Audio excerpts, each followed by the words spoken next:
Assalamu alaikum warahmatullah.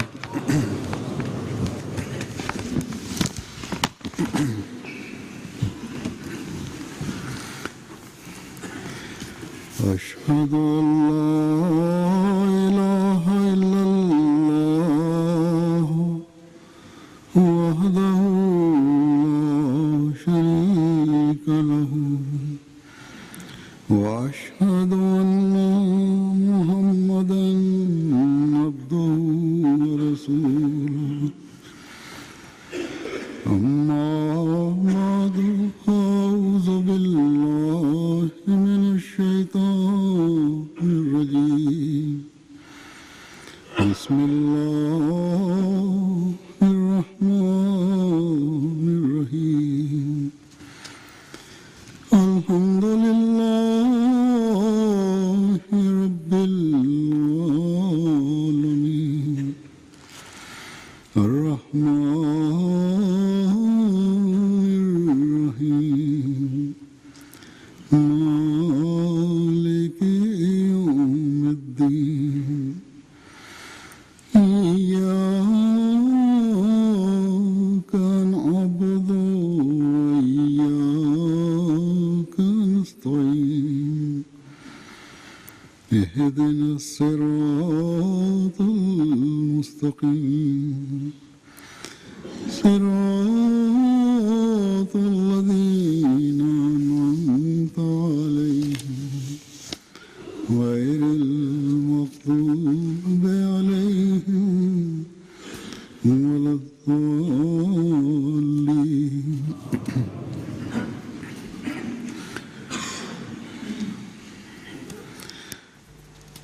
हज़रत मसीह मऊद अलैहिस्सलाम ने अपनी कुतुब में तहरीरात में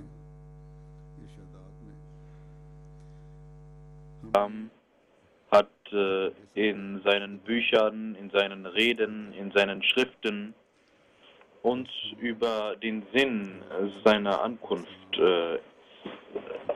erklärt. Wir, diejenigen, die angeben, das Bett an der Hand des verheißenen Messias geleistet zu haben, sollten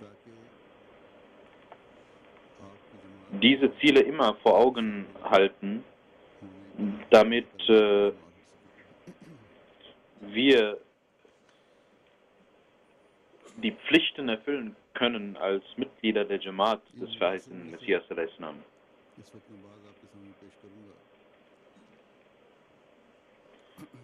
Ich werde Ihnen einige Gründe für die Ankunft des verheißenen Messias heute darlegen.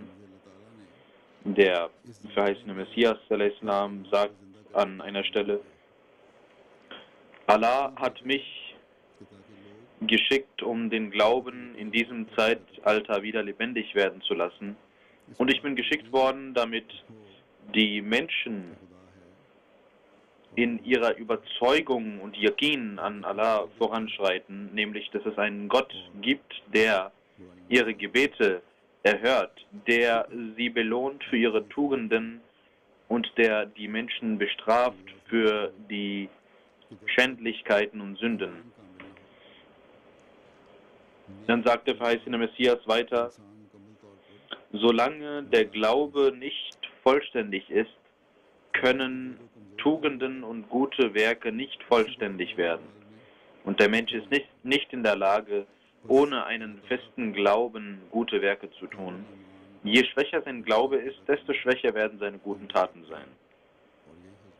Deswegen ist die Überzeugung und der Glaube der wichtigste Bestandteil für die Ankunft der Propheten, und auch der verheißene Messias ist deswegen erschienen, damit die Menschen ihre Schwächen beseitigen und ihren Glauben stärken. Das ist zusammenfassend die Zusammenfassung der Worte des verheißenen Messias. Ich habe eine Zusammenfassung Ihnen vorgetragen. Wie kann man diese Schwächen beseitigen? Wie kann man seinen Glauben stärken und vervollständigen?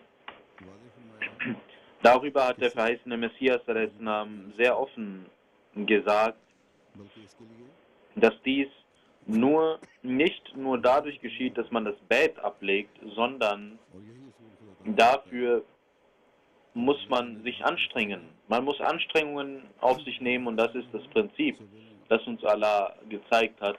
وَالَّذِينَ جَاهَدُوا فِينَا لَنَهْدِيَنَّهُمْ سُبُلَنَا.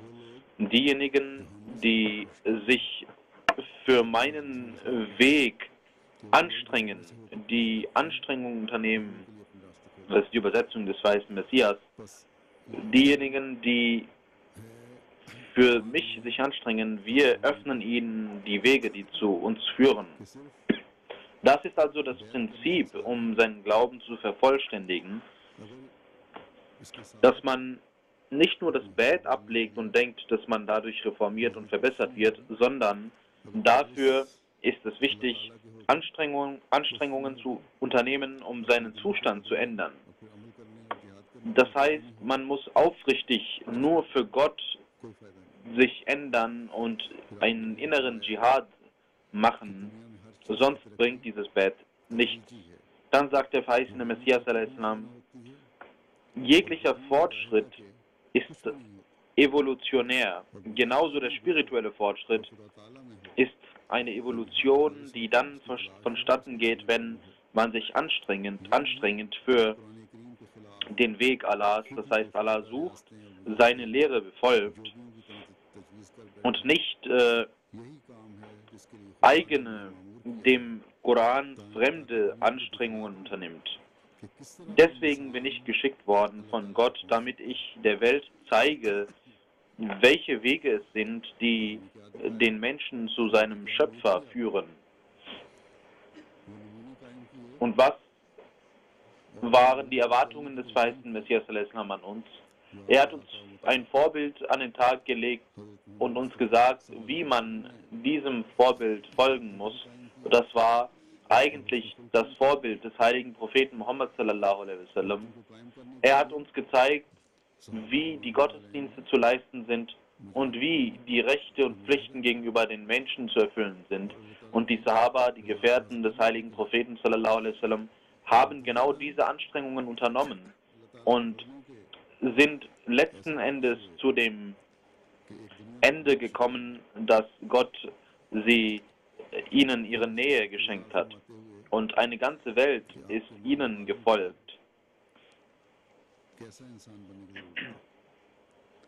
Dann sagt der verheißene Messias a.s.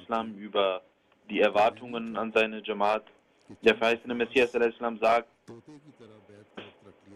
ich möchte nicht, dass ihr wie ein Papagei einige Worte hinterher plappert. Das bringt überhaupt nichts. Ihr sollt Wissen und Gottes Erkenntnis besitzen, denn das ist wichtig, wie man sich reinigt.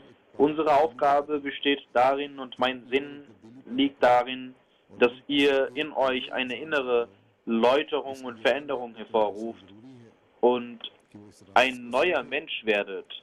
Deswegen soll jeder von euch es als Pflicht sehen, dieses Geheimnis zu verstehen und sich so zu ändern, dass er sagen kann, er ist ein anderer Mensch als vorher.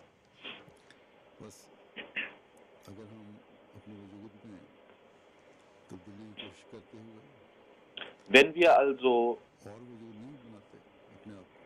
eine Veränderung in unserem Wesen herbeiführen möchten oder dies nicht tun, wenn wir nicht eine Änderung in uns hervorrufen, wenn wir uns nicht von der Welt unterscheiden, dann sind wir gemäß dieser Anweisung des verheißenen Messias, haben wir den Sinn des Bets verfehlt und dieses Bet bringt uns überhaupt nichts.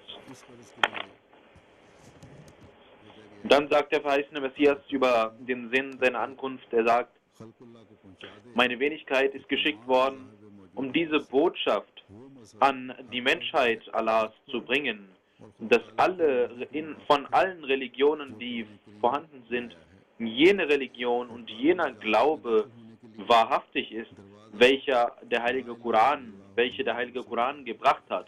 Und wenn ihr Erlösung haben wollt, dann ist die Tür dafür La ilaha illallah Muhammadur Rasulullah. Dann sagt der verheißene Messias, der Sinn unserer Ankunft besteht darin, dass die Herrlichkeit des heiligen Propheten Muhammad sallallahu alaihi wasallam zu zeigen und seine Herrlichkeit zu etablieren. Und ich bin nur ein Teil davon. Wenn ihr mich lobt, dann ist das die Lobpreisung des heiligen Propheten sallallahu alaihi wasallam.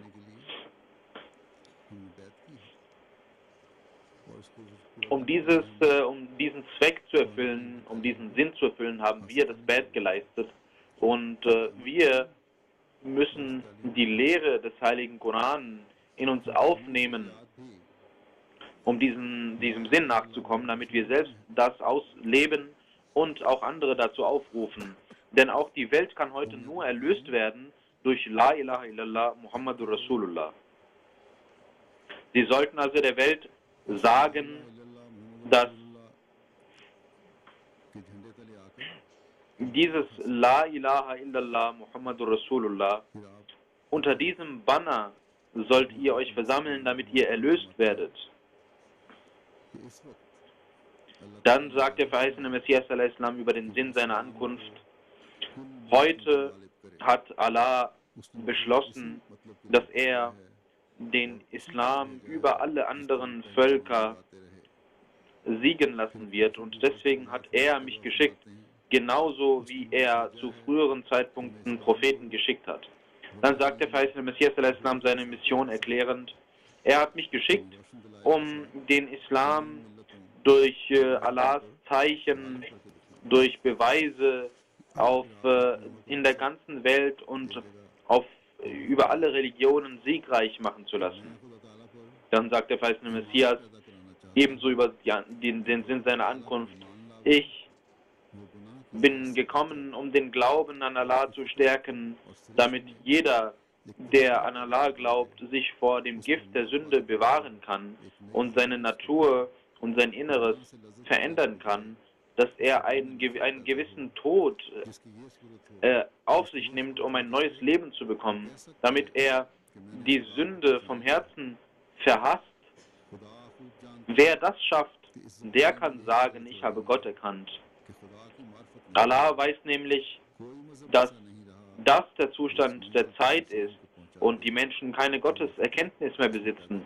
Es gibt keine Religion, die auf dieser Stufe den Menschen führen kann und in ihm diese Natur schaffen kann. Ich habe keine Wehklagen über andere Religionen, denn das ist ein allgemeiner Zustand, der gefährlich ist. Ich sage die Wahrheit. Der Glaube an Gott lässt den Menschen zu Engeln werden. Sogar Engel werfen sich vor diesen Menschen nieder und von ihm geht ein Licht aus.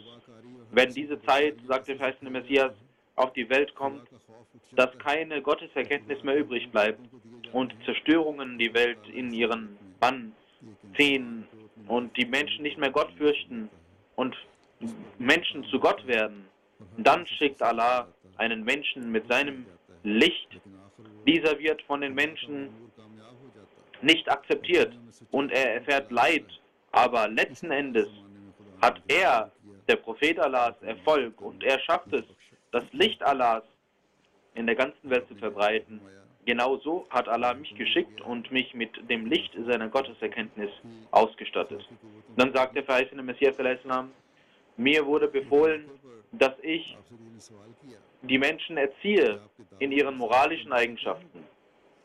Jemand fragte den verheißenen Messias al-Islam einmal: Was ist der Effekt und das Ziel ihrer Ankunft? Der verheißene Messias antwortete: Die Bindung von Mensch zu Gott, die jetzt zerstört ist und die Menschen nicht mehr rein sind, diese Beziehung zwischen Gott und seinem Herrn wird wieder aufgerichtet werden und Allah wird die verlorene Reinheit wieder in der Welt zurückbringen und die Liebe zu der Welt wird kalt werden und dies wird durch meine Hand geschehen.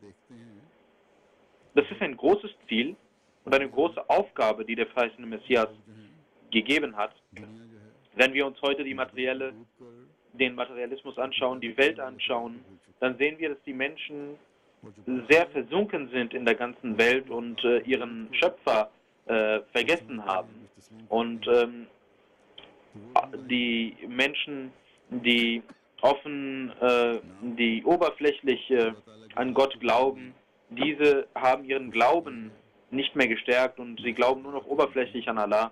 Sie kennen nicht das Wesen Gottes. Sie haben keine Überzeugung über das Wesen Gottes. Sie haben keine Gotteserkenntnis. Sie wissen nicht, was Religion und Glaube bedeutet. Für sie steht die Welt im Vordergrund und sie haben die Religion nur oberflächlich anerkannt. In diesem Zustand ist das ein großer Anspruch, den der verheißene Messias macht. Aber schauen Sie, wie überzeugt der verheißene Messias über das Wesen Gottes war und davon überzeugt war, dass er seine Mission erfüllen wird.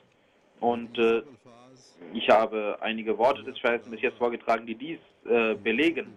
Aber diese Worte und dieser Anspruch des verheißenen Messias al-Islam über seine Ankunft und über die Ziele seiner Ankunft, die sind auch für uns wichtig. Sie zeigen uns, dass wir dies zwar lesen und hören und in die Jamaat eingetreten sind, oder unsere Eltern, unsere Großeltern die Jamaat akzeptiert haben, angenommen haben, und wir haben uns ihnen angeschlossen und wir haben von den Segnungen profitiert. Aber diese Worte verlangen von uns etwas. Diese Ziele verlangen von uns etwas. Und zwar, dass wir diese Ziele in unserem Leben etablieren, ein Teil unseres Lebens werden lassen. Wir müssen also nach diesen Zielen leben und streben. Wir müssen die Effekte dieser Ziele in uns aufnehmen. Und die Dinge, die der verheißene Messias in der Welt tragen wollte, diese müssen wir in uns aufnehmen. Auch wir müssen dem Sinn des verheißenen Messias, dem Sinn der Mission des verheißenen Messias anschließen, seine Helfer werden. Wenn wir den Ruf des Rufers gehört haben und an ihn geglaubt haben, dann ist es für uns auch wichtig, dass wir aufrufen, und das ist notwendig, dass wir das tun, dass wir die Helfer Allahs sind, Nahnu Ansarullah. Wir werden in uns eine Veränderung hervorrufen und diese Botschaft in der Welt verbreiten, diesem Ziel des verheißenen Messias nachkommen und dieses Ziel erfüllen, wofür der verheißene Messias gekommen ist. Deswegen müssen wir uns überprüfen. Wir müssen schauen und überlegen. Wir müssen Ziele vornehmen und wir müssen die Hilfe Allahs erflehen, damit er uns Erfolge gibt und wir voranschreiten. Wenn wir an den verheißenen Messias geglaubt haben und uns ausruhen und keine Sorgen mehr haben, dann ist dieses Versprechen, das wir in Form des Bets gemacht haben, nicht von Bedeutung.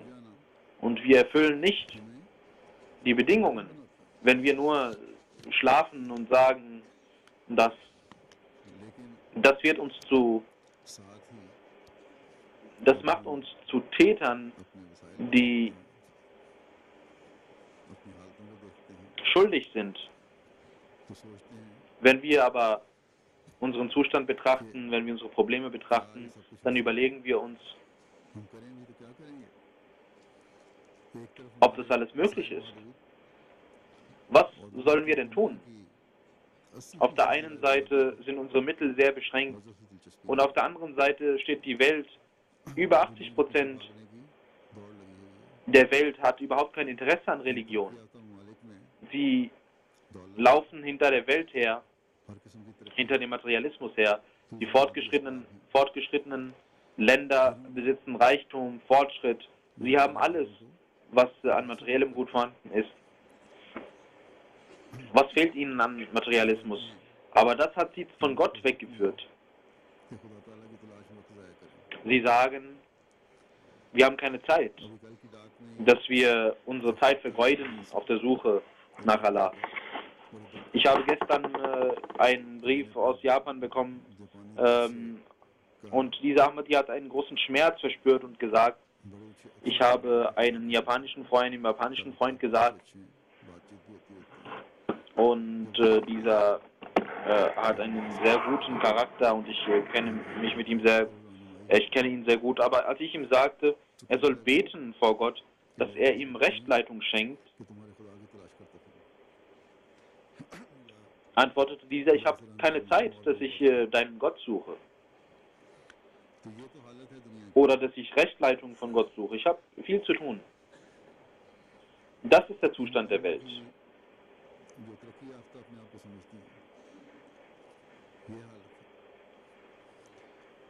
Diese Länder, die sich in ihrem Fortschritt sonnen, das ist der Zustand dieser Leute. Und auch die armen Menschen streben nach diesem Fortschritt. Und diese reichen Länder versuchen, die armen Länder hinter sich her rennen zu lassen, wenn das der Zustand der Welt ist. Und die Menschen nicht hören möchten, oder zumindest ein großer Teil der Welt nicht hören möchte und hinter Materialismus und Reichtum herrennt und jeder bestrebt ist nach diesem Reichtum, nach diesen weltlichen Dingen und unsere Mittel auch sehr beschränkt sind. Wie können wir dann gegen diesen Materialismus vorgehen? Das ist scheinbar ein Ding der Unmöglichkeit, dass wir die Mehrheit der ganzen Welt, dass wir ihnen sagen können, wer Gott ist und dass wir die Herrlichkeit des heiligen Propheten sallallahu alaihi wasallam etablieren können. Aber der verheißene Messias sallallahu alaihi wasallam sagt, und er sagt es mit großer Überzeugung, ich bin gekommen, um dies alles zu tun und das wird passieren, inshallah. Wir sind wegen seiner Mission und wegen seinem Anspruch, haben wir uns ihm angeschlossen und wir sagen ganz laut und deutlich, ob wir das laut tun oder ob wir das in unseren Herzen tun, aber indem wir das Bad gemacht haben, rufen wir auf, Nahnu Ansarullah, wir sind die Helfer Allahs, wir sind die Helfer für den Glauben, für die Religion Allahs und wir werden es immer bleiben.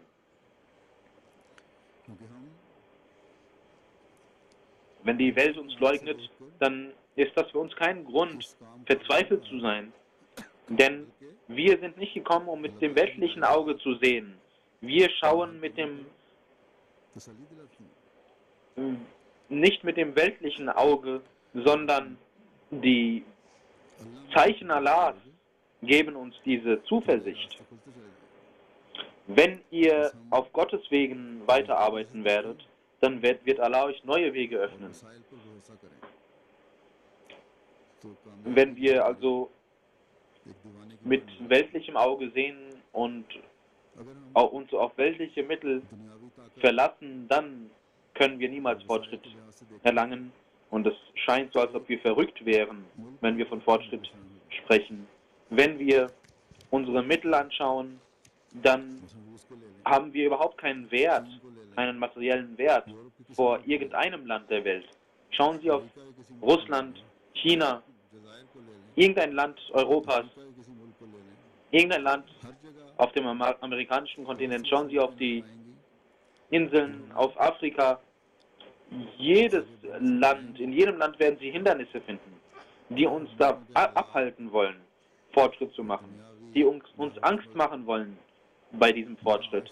Schauen Sie auf den Zustand der Länder, auf die weltliche Herrlichkeit, die diese Leute besitzen. Diese Herrlichkeit besaßen wir niemals und besitzen wir auch heute nicht, diese weltliche Herrlichkeit. Aber das sind Allahs Dinge, das sind Allahs Aufgaben, die heute passieren.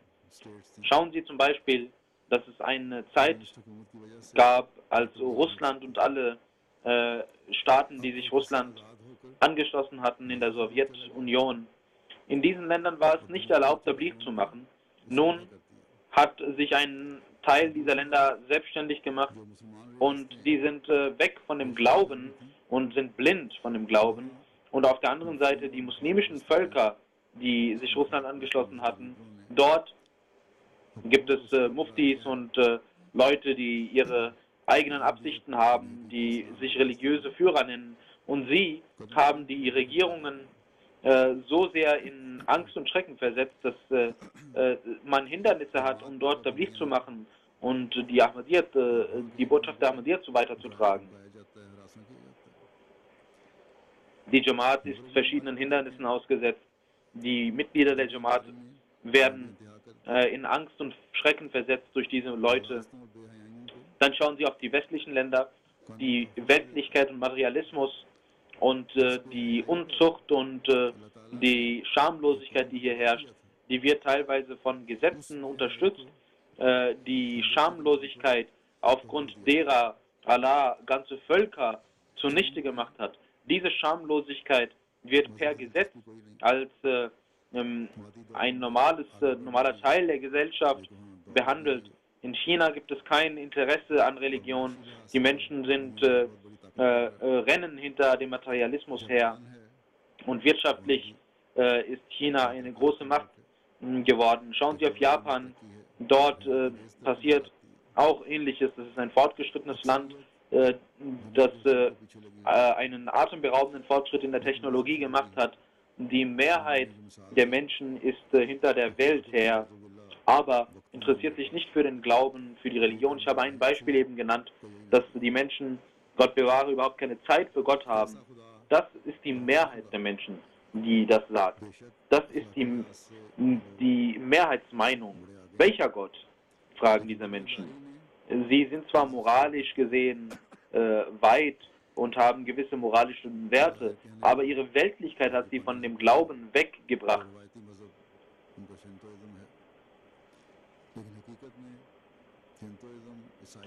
Wenn Sie die Japaner fragen, haben sie zwar traditionell den Shintoismus als Religion, aber Buddhismus und Christentum, der Buddhismus und das Christentum und diese Religionen haben sich versammelt in diesem Land und die Menschen leben nur nach Traditionen. Sie haben nur gewisse Traditionen, die sie befolgen und diese Religionen spielen dann ihre Rolle, ihre traditionelle Rolle, aber sie haben nichts mit dem Glauben zu tun. Wie ich bereits gesagt habe, auch der Westen hat Gott vergessen. Und nicht nur vergessen, sondern auch sie verspotten Gott. Sie sehen die Religion als eine Last an. Die Kirchen, es gibt keine Kirchengänger. Die meisten Christen sind nicht religiös. Kirchen werden verkauft. Das ist der Zustand der Welt. Wir haben überhaupt keine Mittel, weltlich gesehen. Wir sind vor diesen Menschen, haben wir weltlich gesehen, besitzen wir nicht einmal einen Bruchteil davon, was diese Menschen haben.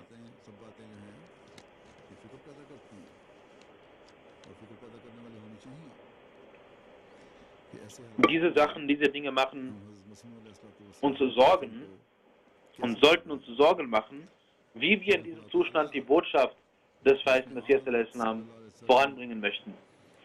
Aber Allah, der den heiligen Propheten sallallahu alaihi wasallam geschickt hat für die ganze Welt, Allah, welcher in diesem Zeitalter den Diener des heiligen Propheten sallallahu alaihi wasallam geschickt hat, er hat uns heute gesagt, dieser Gott hat uns gesagt, ihr sollt euch anstrengen auf meinem Wege, dann werde ich euch führen. Wie sollten wir uns also anstrengen auf Allahs Wegen?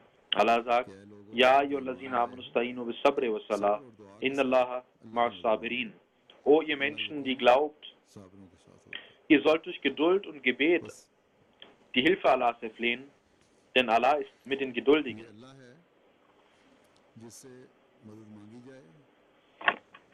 Es ist also Allah, den man für Hilfe bitten muss, und auch die größten Hindernisse werden sich in Luft auflösen. Allah, welcher die Quelle jeglicher Mächte ist, der die Herrlichkeit, die Quelle aller Herrlichkeiten ist. Allah besitzt die Kraft, Dinge zu tun, die unmöglich erscheinen. Allah hat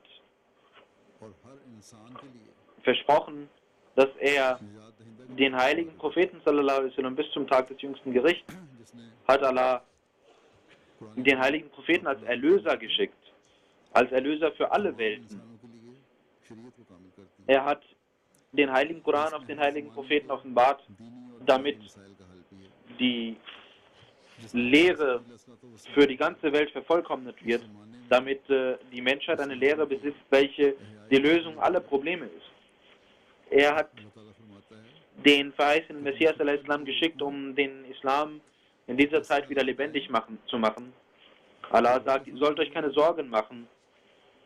Wenn dieser Zustand in der Welt herrscht, dass ihr Hindernisse seht, wenn dieser Zustand vorherrscht, dass eure Vernunft nicht mehr in der Lage ist, Entscheidungen zu treffen, dann sollt ihr mit Geduld und Gebet Allahs Hilfe erflehen. Wenn ihr aufrichtig euch Allahs Hilfe erflehen werdet, dann werden auch scheinbar schwierige Aufgaben leicht werden. Das ist das Versprechen Allahs. Sein Glaube wird letzten Endes siegen. Aber wenn ihr Teil dieses Sieges werden wollt, dann müsst ihr mit Geduld und Gebet arbeiten.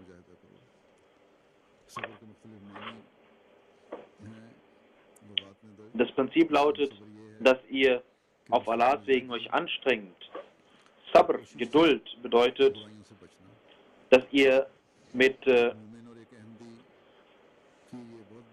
Langmutigkeit und mit Regelmäßigkeit und Standhaftigkeit gute Werke begeht. Das ist die Aufgabe eines jeden Ahmadis, dass er in dieser weltlichen Zeit, in der satanische Angriffe von allen Seiten gemacht werden, dass er sich vor diesem Übel beschützt und ein inneres Dschihad macht, sein Ego von diesen schlechten Dingen fernhält. Dann bedeutet Sabr auch, dass ihr euch mit Standhaftigkeit den guten Taten widmen sollt und nicht nur temporär, und wenn ihr eure eigenen weltlichen Fortschritte seht, dass ihr euch dann entfernt vor diesen Tugenden, sondern ihr sollt es mit Standhaftigkeit tun. Ihr sollt immer gute Werke tun. Allah hat im Heiligen Koran erklärt, was diese guten Werke sind.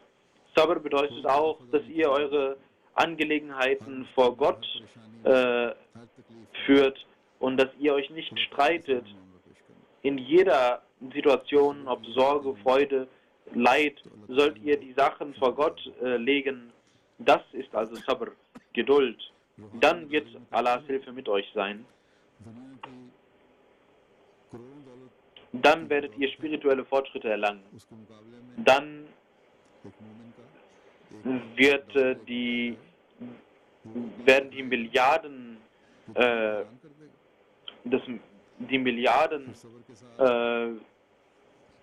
die die Welt besitzt, nicht das tun können, was die Gläubigen machen. Dann werdet ihr durch Geduld, sollt ihr versuchen, euch vor dem Übel fernzuhalten und standhaft zu sein und eure Dinge vor Gott führen. Dann sagt Allah, ihr sollt auch das Salat machen. Salat hat auch verschiedene Bedeutungen. Eine Bedeutung ist das Gebet, das rituelle Gebet. Das heißt, in diesem Vers sagt Allah, die gläubigen Menschen sollen durch das rituelle Gebet die Hilfe Allahs erflehen. Und durch das Namaz sollen sie die Gottesdienste erfüllen. Dann, wenn sie sich um ihr Gebet kümmern, wird Allah ihnen die Kraft geben, geduldig zu sein. Das bedeutet aber auch, dass ihr die Gnade Allahs erlangen wollt, indem ihr um Vergebung bittet, Istighfar macht. Das bedeutet auch Salat. Dann ist damit nicht nur das oberflächliche Gebet gemeint, sondern ihr sollt auch innere Gebete sprechen. Ihr sollt euer Wesen nach Gebeten ausrichten. Ihr sollt gütig zu der Menschheit sein, ihr sollt ihre Pflichten und ihre Rechte einhalten, damit ihr Allahs Hilfe erlangt. Ihr sollt Lobpreisungen auf den heiligen Propheten sallallahu alaihi wasallam sprechen, damit ihr Allahs Hilfe bekommt. Sabr und Salat haben diese Dimension, dann wird Allahs Hilfe mit euch sein. Und alle Dinge werden leicht erscheinen und werden durch Allahs Gnade erfüllt werden. Ihr werdet die Segnungen und die Gnade Allahs erfahren, die Tore seiner Segnungen werden euch geöffnet werden. Das ist die Aufgabe eines gläubigen Menschen, dass er durch seine Anstrengungen, durch seine Gottesdienste, durch seine Gebete diese Dinge in die Höhe führt und dass er alles tut, was er machen kann. Dann soll man den Rest auf Allah beruhen lassen. Wenn ihr aber nicht geduldig seid und nicht Sabr und Salat macht, dann werdet ihr nicht die Preise, die Segnungen Allahs bekommen. Wie ich gesagt habe, Sabr bedeutet auch, dass man sich vor Übel und vor schlechten Dingen fernhält. Dafür braucht man das Istighfar, dafür braucht man die Vergebung. Der verheißene Messias sagt an einer Stelle, die wahre Tauba erhält man, wenn man diese drei Dinge beachtet. Erstens, dass ihr alle Gedanken und Absichten von eurem Herzen wegführen sollt, die euer Herz ins Übel führen, die euch zu schlechten Dingen aufrufen, die den Menschen dazu aufrufen, schlechte Dinge zu tun. Alle schlechten Dinge sollt ihr von eurem Herzen herauswerfen. Das tut ihr, indem ihr diese Dinge von Herzen hasst, diese schlechten Dinge. Der zweite Weg zur Tauba ist, dass ihr Reue zeigt, dass ihr euch schämt für eure Sünden. In eurem Herzen sollt ihr diese Dinge so oft als schlecht bezeichnen, dass ihr euch davor schämt. Und drittens,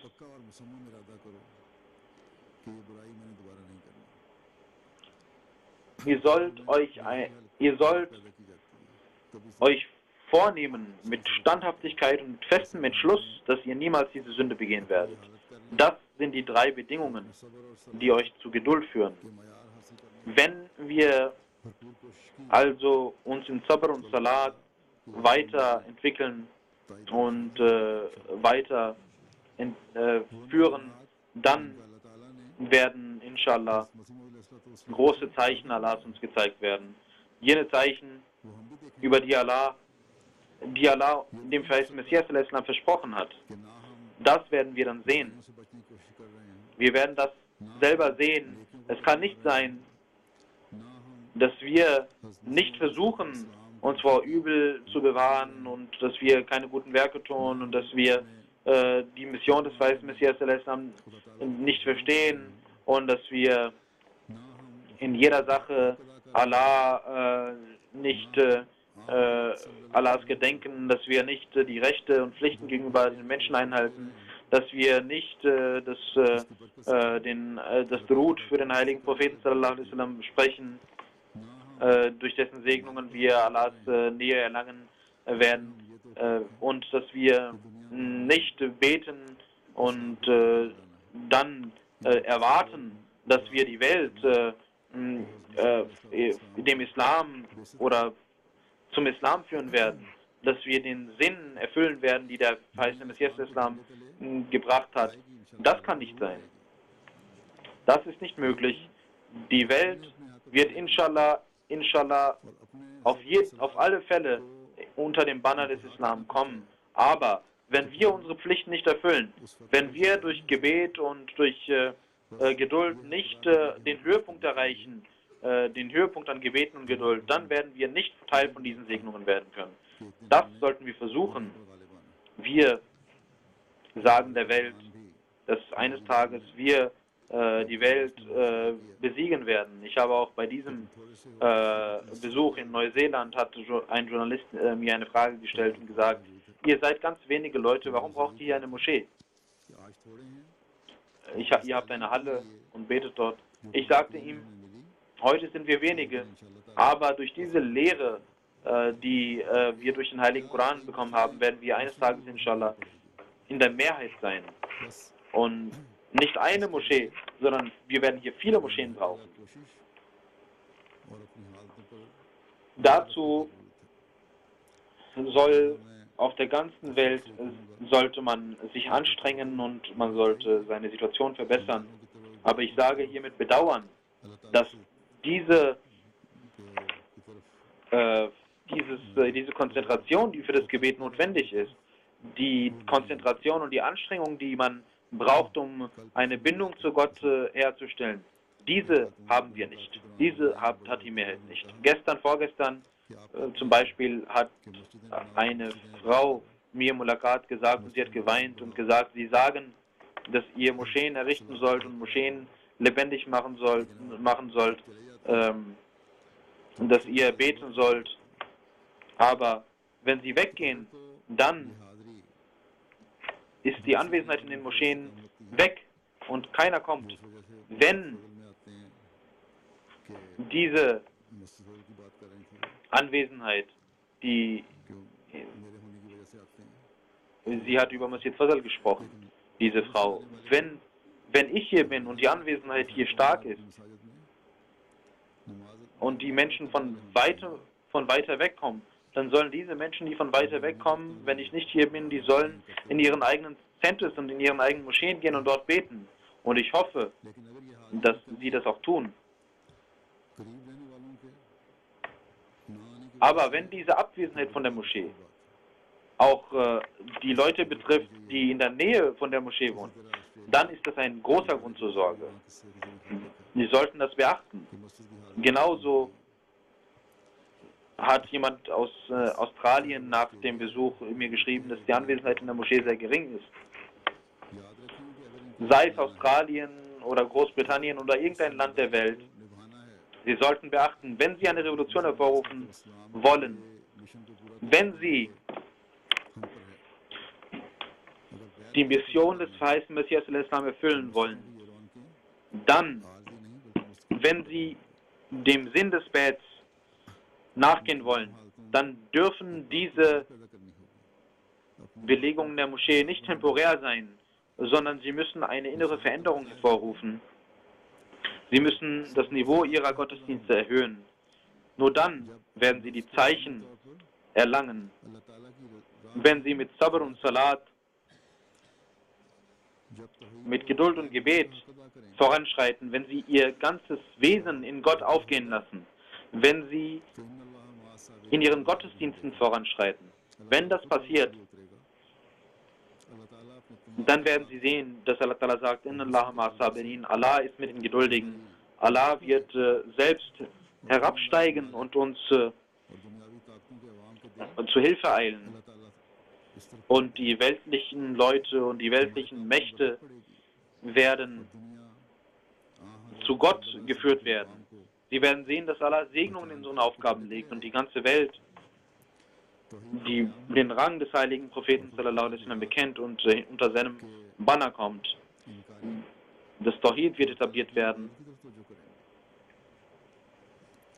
und die Menschen, die Gott leugnen, werden sich auf den Gottesdiensten widmen.